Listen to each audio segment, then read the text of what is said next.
Hi everyone, welcome back and thank you so much for joining us for class 4 of One Healthy World. I see we have lots of people joining us again already from all over the world. We have people from Ohio, Delaware, Canada, Germany, Maryland, Las Vegas, Scotland. Yeah, people all over. So thank you so much for coming back. If you've missed the first few classes, please do watch them on the resource portal. My name is Dr. Josh Cullymore. I am the Director of Preventative Medicine at the Physicians Committee for Responsible Medicine. I am very pleased to be joined again by Dr. Neal Barnard, the President of the Physicians Committee. Hello, Dr. Barnard.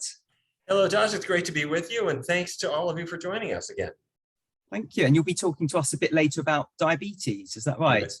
And some great news for anybody who thought that this disease couldn't be turned around. Fantastic.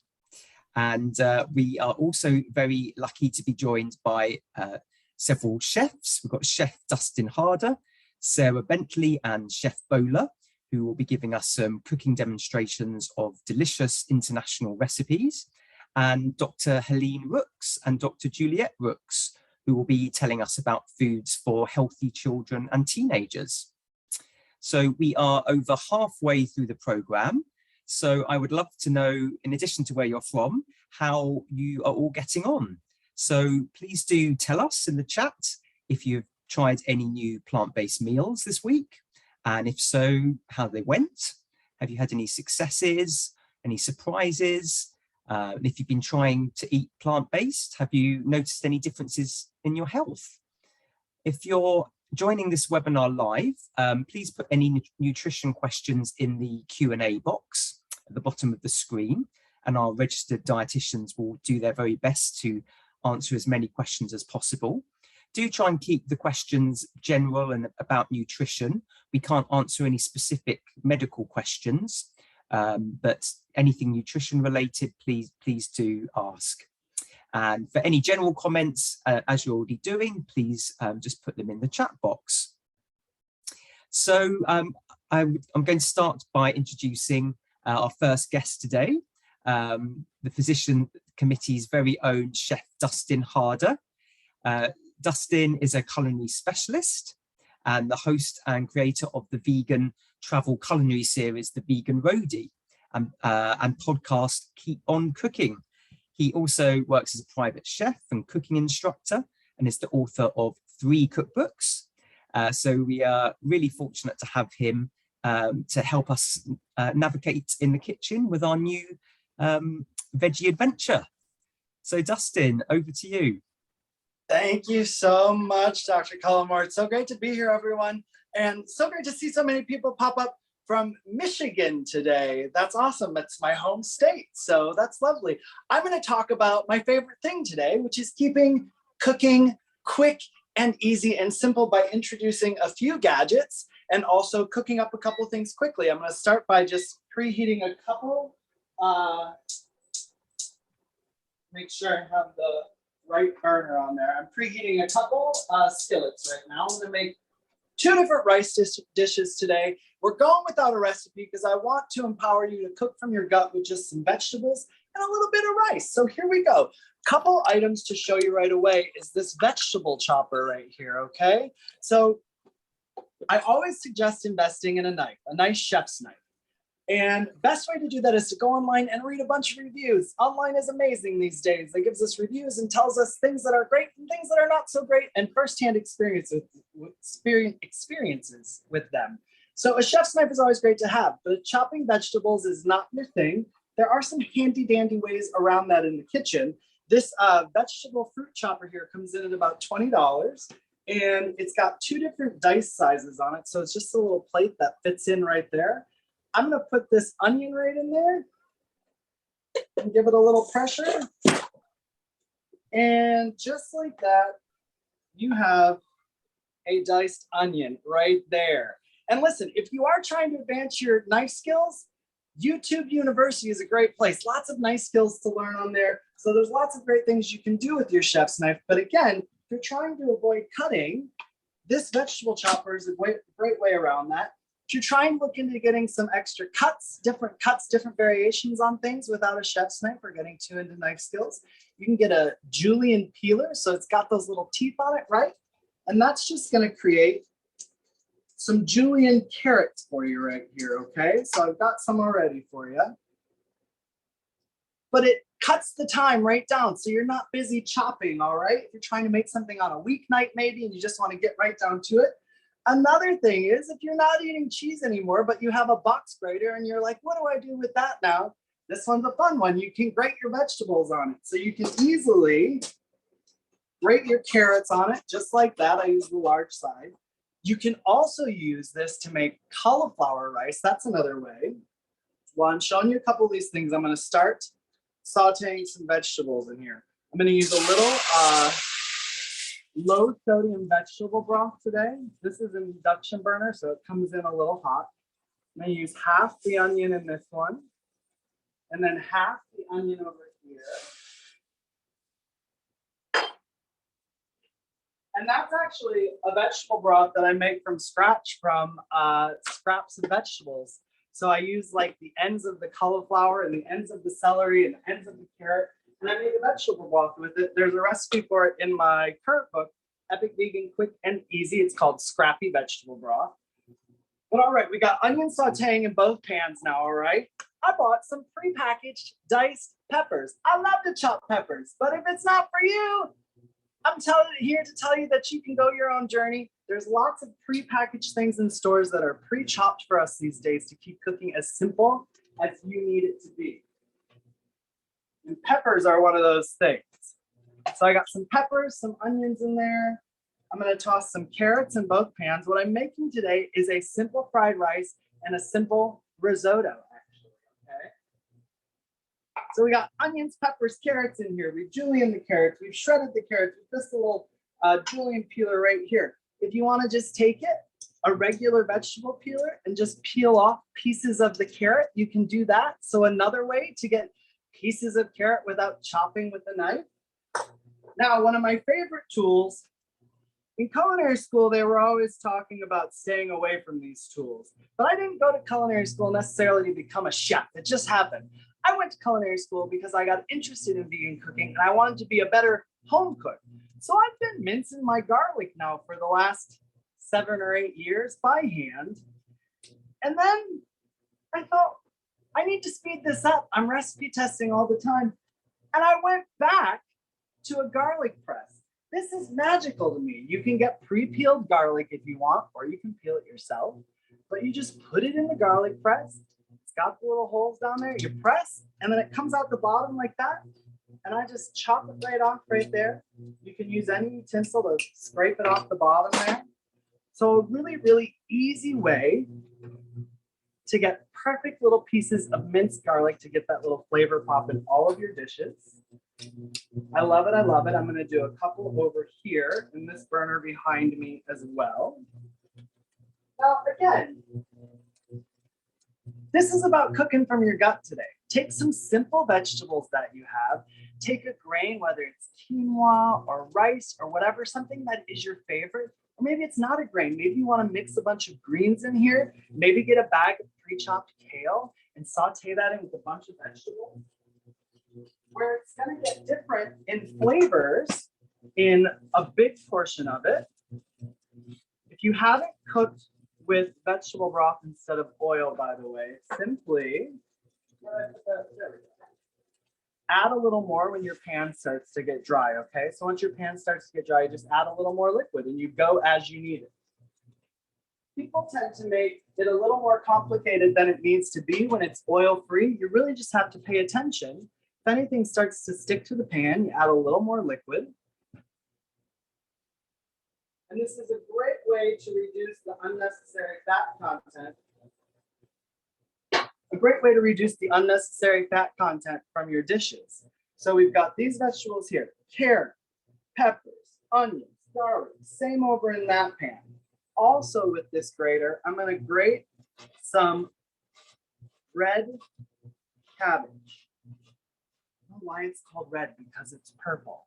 Actually, I did find out why. I just learned that when cabbage came about, the word purple didn't exist yet, so they called it red cabbage. Isn't that fascinating? I know that because this bothered me for a long time. Okay, so I have some leftover rice, right? Our vegetables have sauteed. They're soft, they're fragrant, the garlic is coming through. I can smell these delicious things. Give this a stir over here. So I'm gonna do, it's about, when your rice comes out, so this is a day-old rice. When it comes out, it sticks together a little bit. Add a little more liquid to it. That's gonna help break it up. And there's a great spice. It's called 5-spice powder, I mean. It's got cinnamon, anise, and then 3 other spices that I can't think of right now. But it's a collection of spices, essentially. Great for Asian cooking to just give it a little pop of flavor in there. I'm gonna add a little tamari. If you have a wheat sensitivity or soy sensitivity, you can always use coconut aminos. So that's a great option to put in here in its place. I'm actually gonna go ahead and put all this rice in. We want our foods to be colorful, right? So that's why I did the cabbage today as well. I might throw some mushrooms in here if I had some mushrooms. Maybe you want to have some tofu or seitan or tempeh. Tempeh is always a great addition that's very satiating, very hearty, right? But I'm going to add a little bit of this cabbage because I love to see the rainbow in here. Isn't that gorgeous? So mix all this up. And you can season it to taste. I think I put just the right amount of tamari in here, so I'm not going to worry about adding any salt, but I will take a little taste here. I also like mine spicy. I'm not adding it today, but I might add some sriracha or some crushed red pepper to this, just to take it that extra step. And now I'm going to switch out the pans. So I can show you how I'm going to finish off this. I'm going to say risotto because this is sort of a quick risotto. Risotto is traditionally made with an arborio rice, but I'm going to use brown rice today. And just mix it up.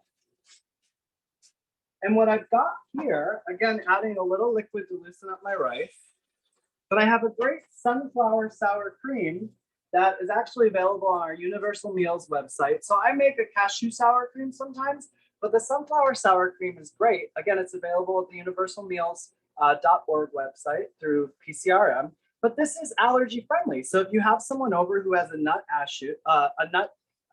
cashew and nut and allergy altogether. If they have a nut allergy, the sunflower seed is a great option for that, right? Or if they have a soy allergy and you don't want to make a sour cream, a lot of those sour creams in the market for vegan sour cream are tofu based, so you can avoid soy that way as well. So see, this comes out nice and creamy. I'm actually going to turn the heat off on it. So it's creamy just like a risotto, only you're not standing over a pan for 45 minutes to let your risotto cook essentially, right? Now to wrap this up, because I got about 2 more minutes here, I just want to plate these really quick for you because that's the magic when all is said and done. And the plating is what really makes it pop at the end, right? So we've got a nice risotto here. Again, I'd add mushrooms or peas to this maybe. I'm going to take a hemp parmesan. You can make this with hemp seeds, walnuts, a little nutritional yeast, hemp seeds or walnuts, that is. Put that on. I am going to top this off with a dash of crushed red pepper. So we have a beautiful risotto here like that. And now I'm going to finish off the fried rice as well. And this one's nice. Again, I like to keep the color coming with this. So I'm going to hit this with just a splash of scallions to finish it off. And there you have it. An easy fried rice with leftover rice and an easy risotto with leftover rice. Easy as can be. Oh, fantastic. Thank you so much, Dustin. That looks delicious. We've had lots of comments saying how good it looks. And that someone said your your plant-based cooking books are the best that they found. They're really easy to follow. So, because I think lots of people get, you know, a bit scared at the idea of cooking vegan. Some people don't really like cooking at all, or they don't have much time. So I think you know, you do a really great job of just showing how easy it is. Thank you. I love to keep it easy. Yeah, exactly. And quite a few people have that chopper. They say it's really good for mushrooms. Oh, perfect. I bet. So so thank you so much, Dustin. Thank you for having me. The time. Okay, so now on to a guest who is very well known to many of you. Dr. Neal Barnard is the president of the Physicians Committee for Responsible Medicine and adjunct professor of medicine at the George Washington University School of Medicine and founder of the Barnard Medical Center.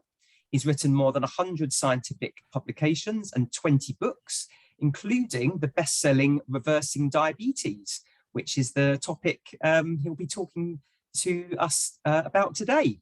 So Dr. Barnard, over to you. Well, thank you so much. I have to say, I love watching Dustin cook. It makes me hungry, I gotta say. But today we're gonna talk about diabetes, so let me share my screen.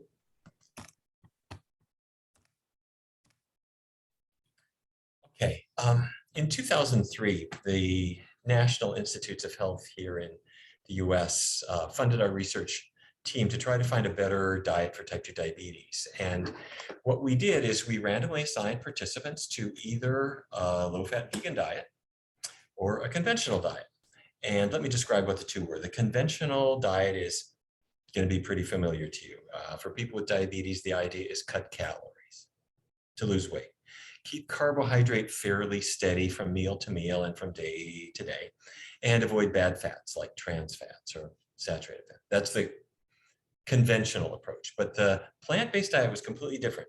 No limit on calories, no limit on carbohydrate. It was just instead avoid animal products, keep oils really low, and favor low glycemic index foods. That's a technical term, really meaning white bread is high glycemic index. It makes your blood sugar rise quickly, but fruits or beans, green vegetables are much more gentle on your blood sugar. Those are low glycemic index foods, so favor that. So vegan, avoid oils, favor low glycemic index foods, very simple. And the way that we track blood sugar is with hemoglobin A1C. We'd like to see it below 7. And the red line here is the conventional group. They did well. They dropped about 0.4 absolute percentage points. But the blue line is the vegan group. And they dropped by about 1.2 absolute percentage points, or even a little bit more than that, which is, I mean, that's better than oral medications. That is a phenomenal drop. And that's just from a diet change alone, but without counting calories, without exercise, without limiting carbs. So one of our first participants was named Vance. Vance threw himself into the diet, lost 27 kilograms over about a year, stopped his diabetes medications, and his A1C dropped from 9.5 to 5.3. And I have to say, I was shocked when I got that result because that's a normal level. That's not diabetes, it's not pre-diabetes, that is normal.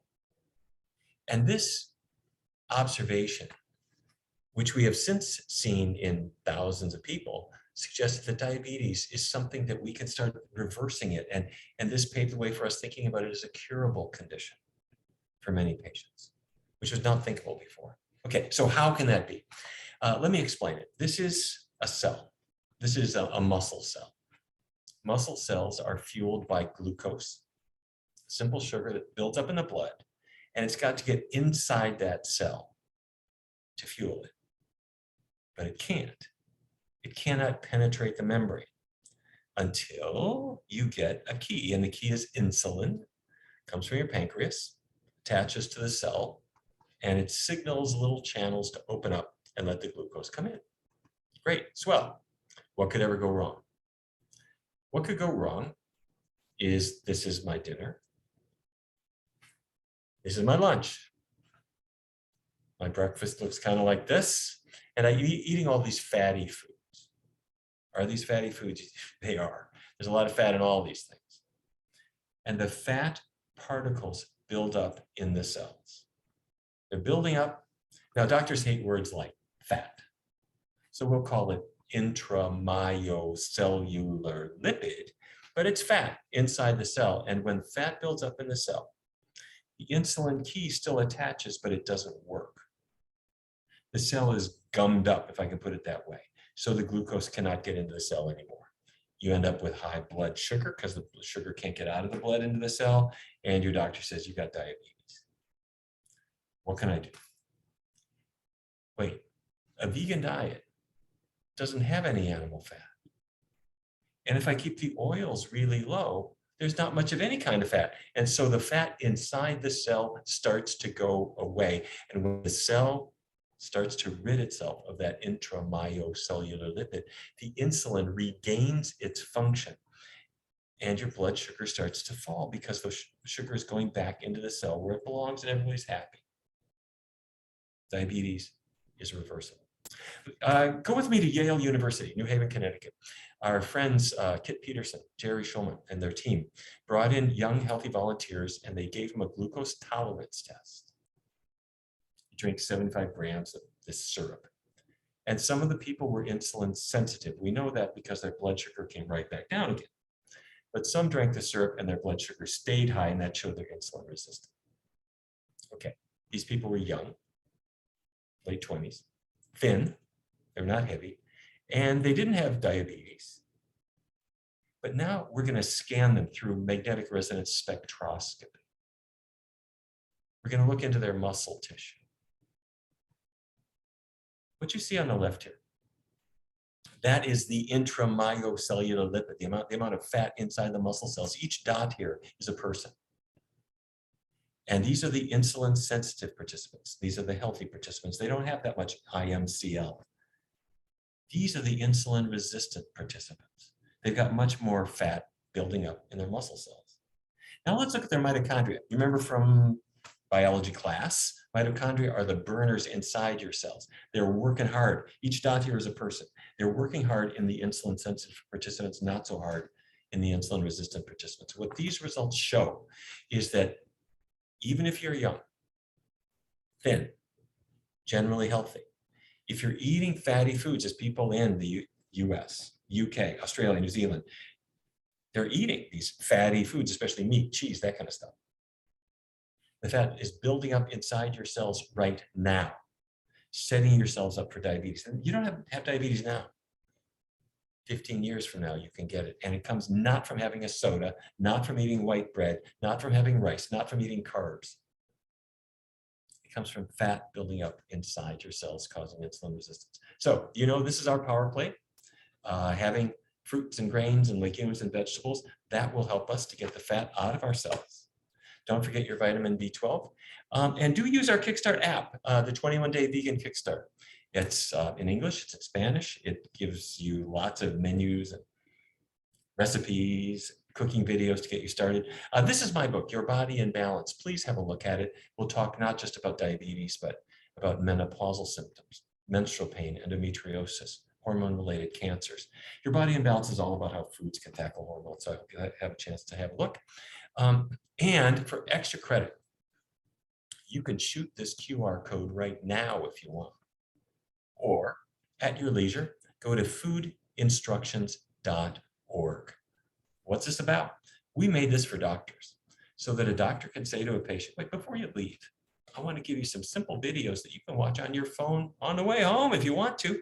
So they shoot that QR code or they go to foodinstructions.org. And what they pull up are really simple, non-threatening videos about how foods can help them to regain health, and they're very fun. So I hope you get a chance to have a look. That's foodinstructions.org. All right, let me stop there. Dr. Cullimore, back to you. Thank you so much, Dr. Barnard. That was really fascinating. And for anyone who's particularly interested in diabetes, the Physicians Committee runs an 8-week program called Fighting Diabetes with Food. I'll mention that again a bit later, but do sign up for that if you are interested. So thanks again, Dr. Barnard. Okay, so on to our next guest. Our next guest is Sarah Bentley. Sarah is the founder of plant-based community cookery school and charity Made in Hackney in East London, which specialises in multicultural cuisine. When the COVID-19 crisis began, Made in Hackney started an emergency free food home delivery service to people struggling financially, and has so far provided over 45,000 free plant-based meals to the local community. So doing an amazing job. So thank you very much for joining us, Sarah. Over to you. Thank you so much, Josh, and such a pleasure to be here and welcome you all globally into Made in Hackney's Community Cookery School. We normally have people joining us here from the local neighbourhood, so it's very exciting to see you all here from all over the world. So I'm going to do 2 recipes with you today. The first one I call tomato sauce for life. And the reason I call it tomato sauce for life is because my little boy is highly sensitive. He doesn't like textured food. He eats a lot of mono foods. So I've created this tomato sauce so it's packed full of nutrition, packed full of goodies, but to him, he's just eating tomato sauce. So it's a bit of a trick, but it's really good for adults who aren't used to eating so much veg, and it's amazing for children. So the first thing, just to note, this is not a classic Italian tomato sauce. This is a tomato sauce that's delicious, but slightly born out of desperation of a mother to feed her child well. So the first thing we're going to be using is some red lentils, not something you would necessarily see in all classic tomato sauces. As you can see, the red lentils are in kind of white water. This is them releasing their starch into the water. Before you use the red lentils, make sure you clean them, you wash them, and you do that by running your hand through them like that. You can also put them in a sieve and let the water run through them, and you do that until the water runs clear. You're then going to put them on the hob with a lid on, and you're going to cook them for about 10 minutes. But because, you know, it's a bit like the telly, I've got some cooked red lentils here. You can see that here. You cook them until they're soft, not mushy. I cooked these a while ago now, so they look a bit mushy, but until they're soft. So we've got our red lentils, which for me is my secret ingredient for the tomato sauce because it has all the protein and you wouldn't eat it otherwise. Then we're going to prepare our veggies. So we are going to chop some sweet pepper. Now, I am not a master chef. I do not have phenomenal knife skill. And what I'm here to show you is that's okay. We don't need them at home as long as we're safe. You know, we don't have to be professional chefs. We can eat well, regardless of our skill level. So I'm going to put the red pepper onto a roasting tray. As I'm going to blend this, it doesn't matter whether I rip it or cut it. This is another different type of pepper. This was the sweet red pepper, and this is our sort of classic pepper.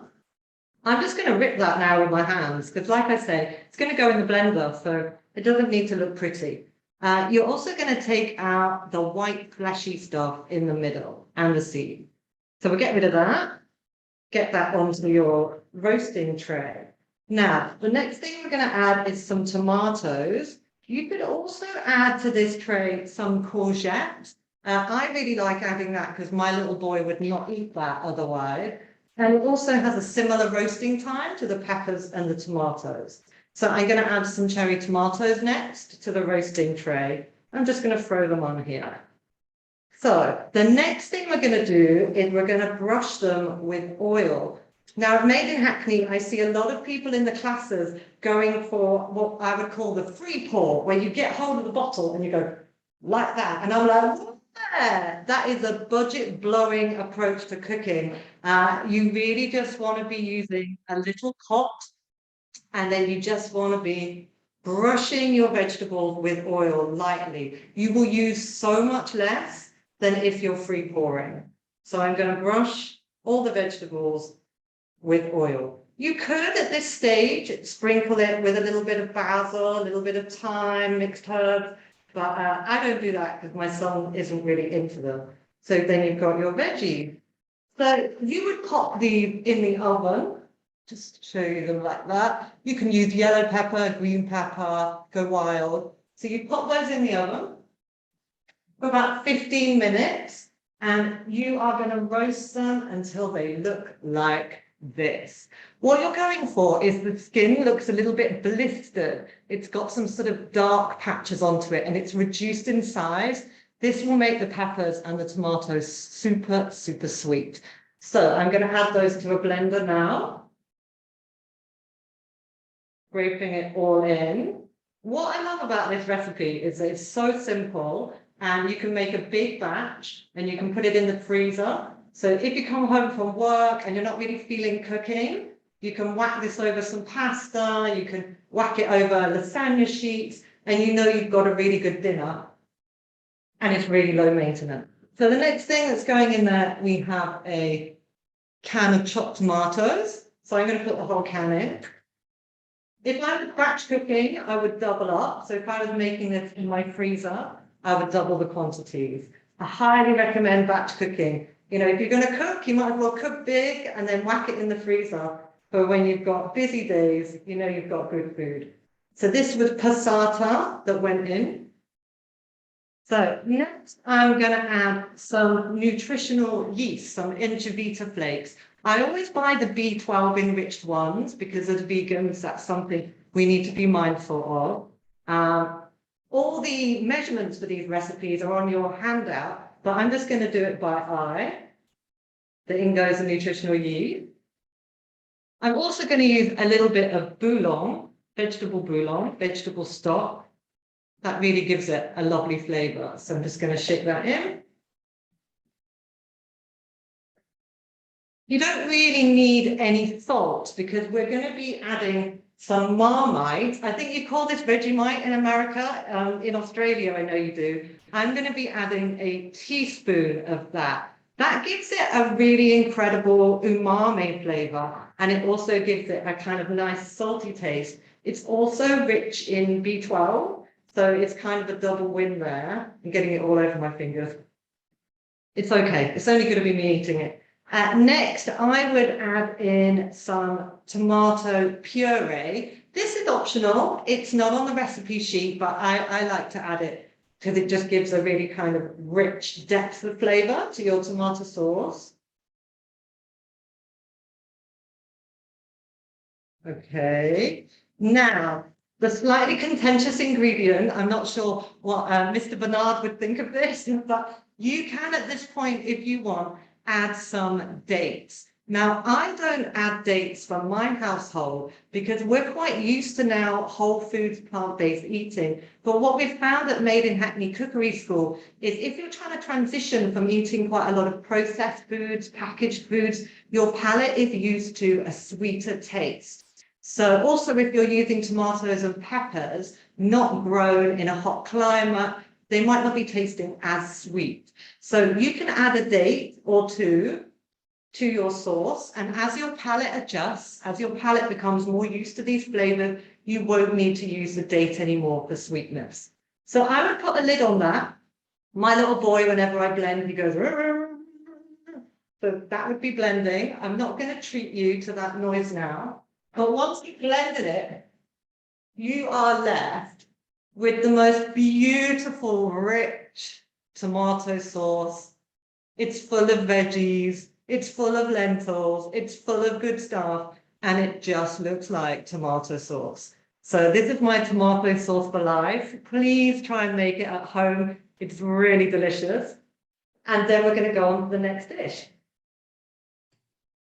So the next dish we're making is mac and cheese.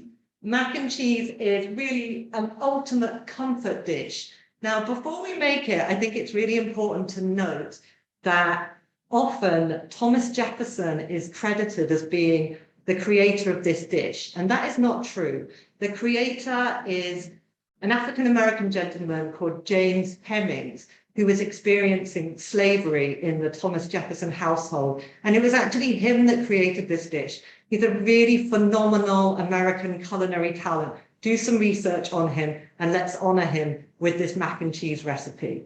So how we're going to make it today is we're not going to be using processed cheese. We're going to be using whole foods. So we're going to be using a butternut squash. We're going to be using butter beans. and we're going to be using more nutritional yeast, and we're going to be using cashews. The cashews can be a bit pricey, so these are optional. They give it a lovely creamy taste, but you don't have to use them. So the first thing I do for this dish is you get your butternut squash whole and put it in the oven. Now, this bad boy was enormous, and it actually took about an hour and a half to roast. But this one, this smaller one, would not take as long. How do you know when your butternut squash is done? The skin will start to blister, it will start to go brown. And if you're really not sure, you can open the oven and just get a knife and just try and give it a little peel.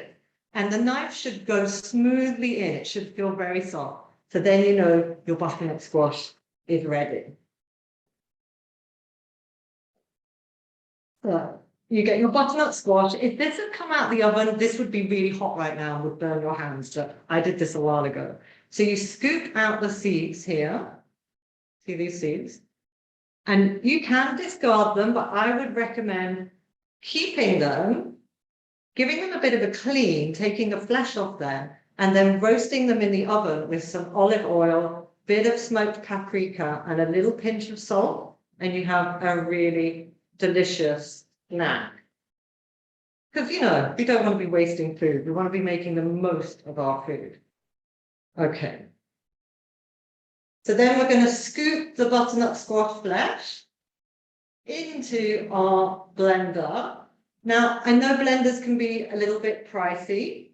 As an alternative to the blender I'm using, you could go with a stick blender with a small bowl attachment. That's something we really recommend to people made in Hackney. It's falling apart on my hands with the skin.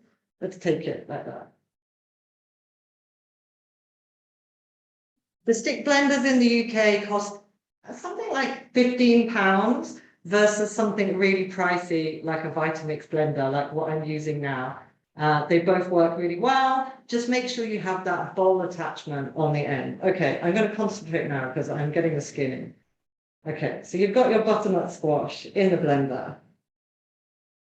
If we had more time, I would scrape this out perfectly, but just for the, you know, the purpose of time, I'm going to put it to the side now. Then you're going to add your butter beans. Then we're going to add our cashew nuts. Now, I soaked these in water for a few hours beforehand. If you haven't got time to do that, you can add some boiling water onto them if you're using them straight away. But I would always recommend soaking your nuts, which is a phrase that always makes me giggle. But maybe that's just me because I'm immature. But let's put that in there. Then we're going to add more of this wonderful nutritional yeast. It's quite a lot in this recipe. It's a whole cup, but that's what gives it the cheesy flavor. I'm doing it by eye because I cook a lot, but the first few times you make recipes, it is a good idea to measure, but then after that, you can just do it by eye. Again, we're going to be using the Marmite. It gives it that umami flavor and, you know, that sort of salty taste that people crave. We're also going to be adding in some roasted garlic cloves. Now, your garlic is going to roast much quicker than your butternut squash. So I would recommend you just put that in for like the last 20 minutes of your butternut squash roasting. Now for color, let's put those in. I would put in some turmeric. It's not really for the flavor with this recipe, it's just for the color yellow. So I would put in a teaspoon of that. And then add some apple cider vinegar. I'm just going to clean my hands. Now, apple cider vinegar, again, is quite a pricey ingredient, not the most accessible. So you can use a squeeze of lemon if you want. It really lifts the flavors. So that's an option. Or you can use the apple cider vinegar, which I'm doing now. And then you add your plant milk. This is 3 cups of plant milk. I mean, you might find 2.5 is okay, 2 is good. It really depends on the size of the butternut squash you made. These recipes are really forgiving recipes. If you do a little bit too much or a little bit under, they're still going to taste delicious. And for me, that is my kind of cooking because I get distracted. I have a lot on my mind. If it's too precise, things can go wrong. So then you would put the lid on your blender and you give that a blend. Again, I don't really want to treat you to such a loud noise. So imagine that that is blending, and you want to blend on a really high setting. You want it to be really smooth and not lumpy. So cooking our pasta. Now, I know some of you might be very good cooks and you're like, she's really going to tell us how to cook pasta. I am, because there are a few little tips that might be useful. There's so many different types of pasta out there now that all use different grains. And according to the grain, the cooking time of the pasta will vary. So do read the packet and see if it's 9 minutes, 10 minutes, 11 minutes, 15 minutes. Once you want to cook your pasta, get a pan, half fill it with water. And when it is boiling, that's when you add your salt and that's when you add your pasta. Set a timer, because again, it's very easy to get distracted and your pasta could come out too hard or too soggy and just not taste very great. So I've got my cooked pasta here from earlier. I did a lot of here's what I made earlier. And what you would do is you would add it to your baking tray, like so. And then you would pour on top all the delicious sauce that you made earlier. So this is what the sauce will look like once it's blended. See, it's really smooth, no lumps. So you would pour that on. I will blend the other stuff later and make this, and you mix it all together. Then you might want to give your blender a little rinse out because you're then going to make the topping. The topping is a fabulous nutrition-packed nut and seed combination. It uses 1 cup of almonds, 1 cup of sunflower seeds, and a 1/4 cup of linseeds, and a little dash of olive oil, and a little bit more of the nutritional yeast. You blend all of that up together, and you get this lovely, crumbly texture. You can go a bit wild. You can add some fresh basil, some dried basil to that, and then you sprinkle it all over the top of your mac and cheese, and then you put the dish in the oven for 20 minutes on 160 degrees C. So again, here's what I made earlier moment. Your mac and cheese will look like this when it comes out the oven. Really comforting, really delicious. And Wow, that looks amazing. That looks so delicious. Thank you so much, Sarah. We really appreciate your time. Looks incredible. Pleasure. And yeah, thank you again. Such a pleasure. Yeah. Okay, so now moving on to our next guest, we have Bola Adeyanju, who was with us last week. She's come back again, we're very pleased to say. She's the founder and executive director at Veggie Victory, the first vegan restaurant in Nigeria, and V-Chunks, the first plant-based meat alternative in the country. So welcome, Chef Bola. And I understand you are going to be showing us a video of a cooking demonstration.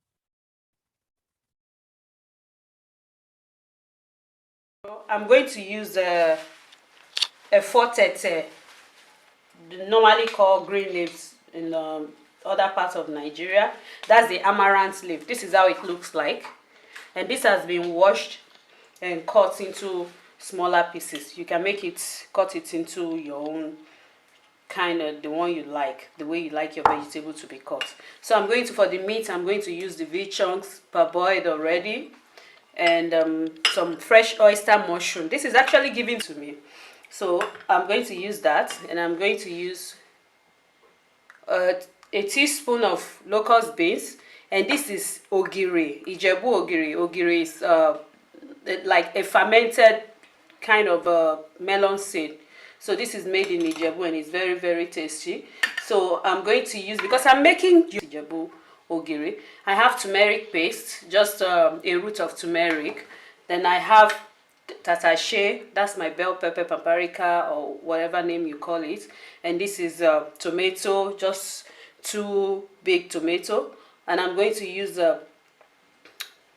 akarodo, this is habanero pepper, 5 pieces of it, which has been chopped. So I have my onions, a big onion. This is 1/4 cup of palm oil. That's what I'm going to use to make my efo riro. Pour my pepper into the food processor like this. And I'm going to use part of the onions because I'm going to use the other one when I'm cooking. So I'm going to use part of these onions and blend with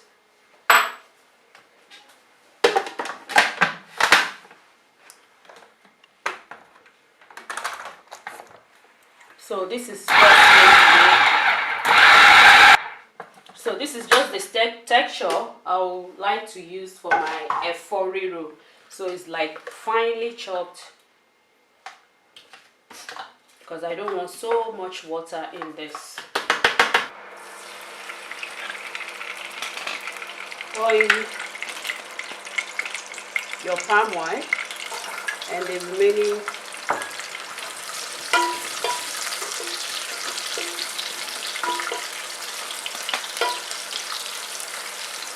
I'm going to put in the locust beans.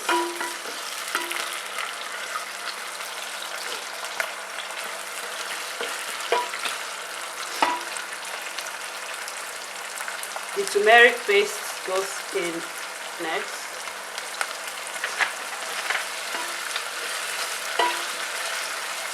So I'm going to fry my mushroom a bit.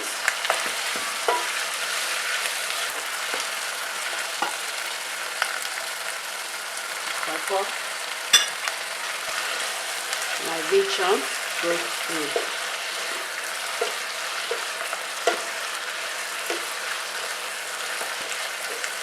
So now I'm going to take out the meat and the mushroom. This is just to let the meat and the mushroom absorb the other spices. So now these are out. I'll pour in my blended pepper mix.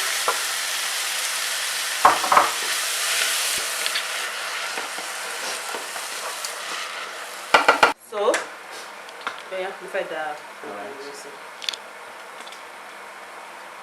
so now I'm putting in the ogiri, Ijebu.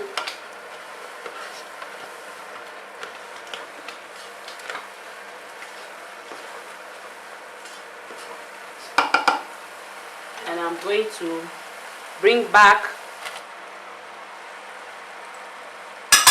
the mushroom and the bacon and just let it to cook for 2 minutes. Then I'll pour in my vegetable.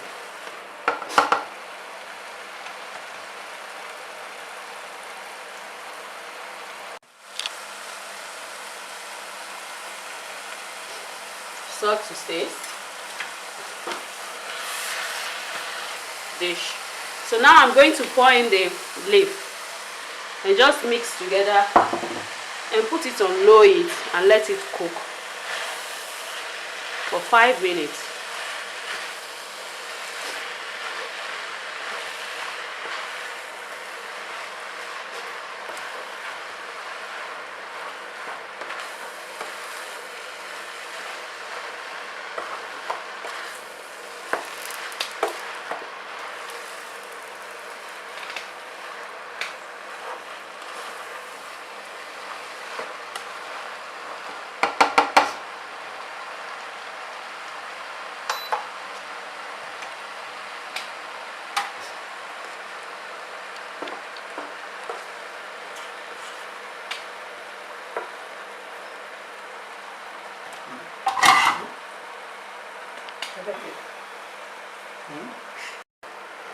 On for 5 minutes. So there you have the efo riro. Look at that, guys.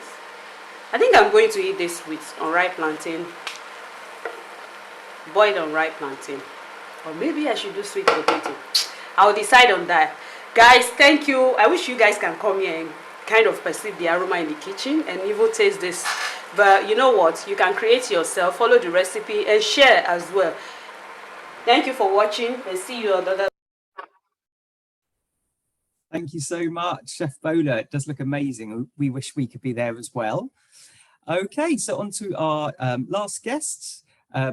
Dr. Heleen Roex is a pediatrician and co-founder of Doctors for Nutrition in Australia. And Juliette Roex is the lead student advisor for Doctors for Nutrition and is currently in GP training in Adelaide, South Australia. So thank you very much to the both of you for joining us. Thank you so much for having us. Thank you. So you're going to tell us about healthy foods for children? Yes, we have a presentation and we would like to share that. So let's start the presentation. Juliette and I would like to take you on a journey about healthy food for children and teenagers. Nutrition for children and teenagers. First of all, I would like to mention that in 2016 came out a very important position statement of the Academy of Nutrition and Dietetics. And that was mentioning that a well-balanced vegan diet is healthy for all stages of life. And that includes pregnancy, lactation, infancy, childhood, adolescence, older adulthood, and for athletes. Children who are raised on healthful vegan diets have a reduced risk for heart disease, cancer, and other chronic diseases in the future. Importantly, young children should be introduced to a wide variety of plant-based foods right from the start. So let's go through that journey with you right from the start. So starting in infancy, first of all, and we know there's no controversy about this, breast milk is the first choice when it comes to nutrition for infants. If this is not possible, then infant soy formula is a good alternative. Just be mindful that don't confuse formula with standard plant-based milks. We're talking about formula specifically. Now, this is going to be their exclusive diet for the first 6 months. After 6 months, then in addition to that, we can start to gradually introduce solid foods whilst continuing with the breast milk or soy formula. And so, for example, we would recommend starting with iron-fortified foods, for instance, cereal, with the breast milk or soy formula. The reason for the iron-fortified is because by the 6 months of age, infants will have lost some of their iron stores that they had from birth, as they weren't getting that through the breast milk in the first 6 months. Then we can also start to introduce other plant-based foods from 6 months onwards, such as potatoes, green beans, carrots, peas, just to name a few, and make sure they're thoroughly cooked and mashed initially. And as they grow older and their oral skills improve, they'll be able to have more rougher type textures. Just a little side note, beware of too much fiber for the very young children. This doesn't apply to everyone, but for some young children, that too much fiber can cause some stomach upset, and it can also be a little bit too low in calories. So if you do start to notice this, of course, seek advice from your medical practitioner, but usually it just requires changing some of the high fiber foods for more refined carbohydrates, such as white flour, white bread. In general, if we talk about nutrition for children, the focus is on 4 food groups: vegetables, whole grains, legumes, and fruits. The majority of children's food should contain complex carbohydrates for enough and quick energy to learn and to grow. And these can be found in starch-containing foods, which are also highly satiating. For instance, whole grains, legumes, potatoes, sweet potatoes, corn, whole grain breads, and whole grain pastas. Children that are older than 2 years of age have actually no specific dietary needs, except they require more calorie-dense foods because of a smaller stomach, as you can imagine. They are growing and they have a high energy lifestyle. And that can be that will require that the diet is a little bit higher in fat content, and that can go up to 30 to 40% of total calories. And you can achieve this by feeding them smoothies, nut butters, avocados, nuts and seeds, dried fruits, soy products such as soy milk, tofu, and tempeh. Also include foods that are high in omega-3 fatty acids, such as flaxseed meal, chia seeds, hemp seeds, and walnuts. We've now come to the end of the childhood phase, the teenager phase. But really, it's quite simple. It's just the same whole food, plant-based eating pattern as for adults. The only minor difference, as we mentioned earlier, is that it will be a slightly high fat content. So as we go through our childhood, we'll be gradually reducing towards 30 to 20% of total calories, down to 10 to 15% of total calories once they're an adult. Eating this way will result in numerous health benefits, as I'm sure you've already heard. But particularly in teenagers, we know that eating this way tends to prevent and also manage and cure acne. It helps with better weight control and can avoid some of the common gastrointestinal problems that we see in children, particularly constipation. And it helps prevent cardiovascular and metabolic diseases later in life. So how do we put this into action? Some little practical tips. Most importantly, keep it fun. Avoid overly negative or very forceful positive comments. Keep to the divided responsibility. So the parents decide the when and the what. So when to eat and what they're eating, and the child can decide of that variety which they would like to eat and how much. And don't be too discouraged, because sometimes it can take even 10 to 15 times of introducing a new food before children start to like it. Role modeling is key. So sit with them at meal times, have conversations. In fact, get them involved with the whole process of growing, harvesting, shopping, and cooking. Teenagers can be a little bit tricky, of course, because now we get to dealing with peer pressure. But don't try to convince. I think just acknowledge that, yes, there will be a difference potentially with home versus outside, but just be patient and they will work it out. And I just want to make a special mention for these practical tips from Tessia Czech, who's a GP in New Zealand, and her blog is available on our website, from which we got these amazing tips. Nutrition for children and teenagers. Nutrition always comes with frequently asked questions, so no exception here. What I mention here applies to all children, not specifically for plant-based children, except for the first one. Vitamin B12 is necessary as a supplement for plant-based eaters. And human beings don't make B12, but animals don't make that either. It's from bacteria in the soil, and also animals are being supplemented. So vitamin B12 as a supplement. All the other nutrients I mentioned below, that applies to all children on all diets. Iodine is being recommended to supplement during pregnancy and lactation and early childhood. Later on, it can be found in sea vegetables, iodized salt, if you use any salt, or breads. Vitamin D, also recommended a supplement when breastfeeding. Of course, sunlight is our first source, and it's found in fortified foods.